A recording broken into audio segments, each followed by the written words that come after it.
अंत के दिनों में प्रभु वास्तव में कैसे आएगा?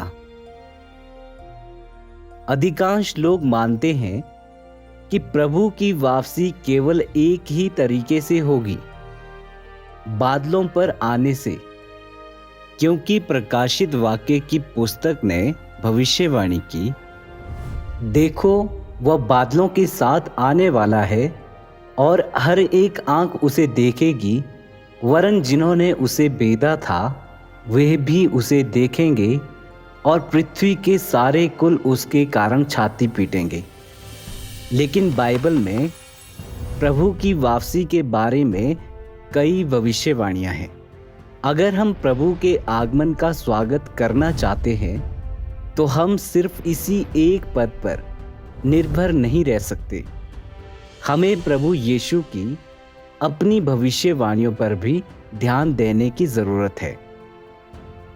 प्रभु यीशु ने कहा था, क्योंकि जैसे बिजली पूर्व से निकलकर पश्चिम तक चमकती है, वैसे ही मनुष्य के पुत्र का भी आना होगा। क्योंकि जैसे बिजली आकाश के एक छोर से कौंधकर आकाश के दूसरे छोर तक चमकती है, वैसे ही मनुष्य का पुत्र भी अपने दिन में प्रकट होगा। परंतु पहले अवश्य है कि वह बहुत दुख उठाए और इस युग के लोग उसे तुच्छ ठहराएं। देख, मैं द्वार पर खड़ा हुआ खटखटाता हूँ। यदि कोई मेरा शब्द सुनकर द्वार खोलेगा तो मैं उसके पास भीतर आकर उसके साथ भोजन करूँगा और वह मेरे साथ। इन पदों में प्रभु ने बार बार मनुष्य के पुत्र और मनुष्य के पुत्र के आने के बारे में भविष्यवाणी की। मनुष्य का पुत्र एक सामान्य और साधारण देह को संदर्भित करता है, जिसका अर्थ है कि परमेश्वर कार्य करने के लिए देह धारण करता है और सामान्य मानवता रखता है। वह बिल्कुल भी अलौकिक नहीं है। वह दिखाई देता है, उसे छुआ जा सकता है और वह वास्तव में मनुष्यों के साथ रहता है। बादलों के साथ आने और मनुष्य के पुत्र के रूप में आने की भविष्यवाणियां विरोधाभासी नहीं है। बाइबल में परमेश्वर द्वारा बोली गई हर भविष्यवाणी निश्चित रूप से पूरी होगी, लेकिन वे चरण दर चरण पूरी होगी और उनके पूरा होने की एक प्रक्रिया और एक क्रम है। प्रभु की वापसी 2 चरणों में होती है। आपदाओं से पहले परमेश्वर पहले गुप्त रूप से देह धारण करके प्रकट होता है और अपना कार्य करता है। आपदाओं के बाद परमेश्वर खुले तौर पर अपने आध्यात्मिक शरीर में बादलों पर आता है।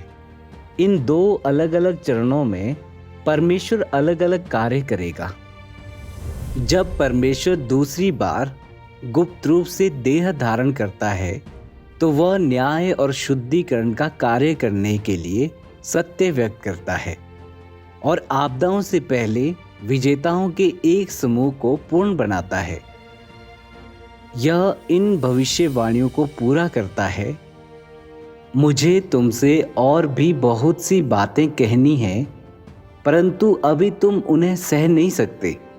परंतु जब वह अर्थात सत्य का आत्मा आएगा तो तुम्हें सब सत्य का मार्ग बताएगा और आने वाली बातें तुम्हें बताएगा, क्योंकि वह समय आ चुका है कि परमेश्वर के घर से न्याय शुरू किया जाए।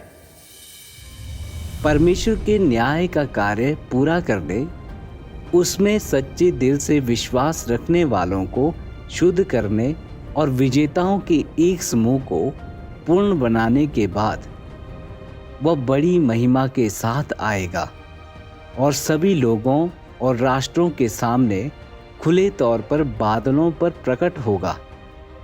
उस समय तक उद्धार का कार्य पहले ही समाप्त हो चुका होगा और यह परमेश्वर के लिए अच्छे को इनाम और दुष्ट को सजा देने का समय होगा।